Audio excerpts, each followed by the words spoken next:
أقول لكم سمعت من أحد مشايخي أن رجلا أصيب بالسرطان في هذه المنطقة، أقرب المناطق إلى القلب. ذهب إلى المستشفى، قال أحد الدكاترة المختصين: ترى أنت يعني بالكثير أسبوعين وحتودع، على ما يقولون. لكن الله سبحانه وتعالى إذا أراد أمرا إنما أمره إذا أراد شيئا أن يقول له كن فيكون. يقول هذا الرجل ويحدث شيخنا ويقول: والله أردت أن أختم حياتي مع هذا الكتاب. لا إله إلا والله، قصة عجيبة. يقول: فابتدأت بألف لام ميم من البقرة حتى وصلت سورة طه. يقول: استوقفتني آية، هو ورم وقع له في الخلف هنا ويتفشى منه سرطان، واستوقفتني هذه الآية وبدأت أكررها. يقول الله سبحانه وتعالى: ويسألونك عن الجبال، يسألونك يا محمد عن الجبال،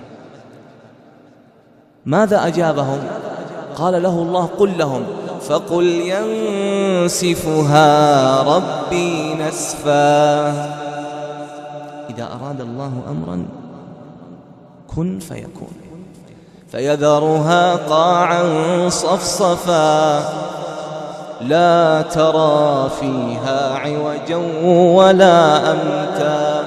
يقول: استوقفتني هذه الآية يا الله. يقول: بدأت أردد بعد هذه الآية: يا الله، جبال تنسفها، ورم ما تنسفه، بلى يا ربي تستطيع، بلى يا ربي تستطيع. وبدأت العلاقة مع الله: أمن يجيب المضطر إذا دعاه ويكشف السوء ويجعلكم خلفاء الأرض أإله مع الله، أإله مع الله. يا ربي ورم ما تستطيع تنسفه، بلى يا ربي أنت تنسف الجبال.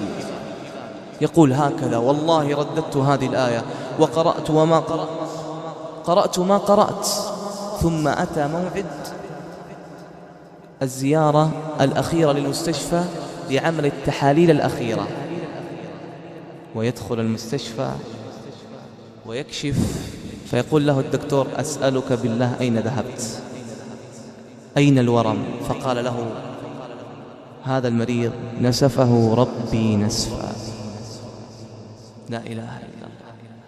لم يبقى أثر لهذا السرطان أبدا ولا لهذا الورم.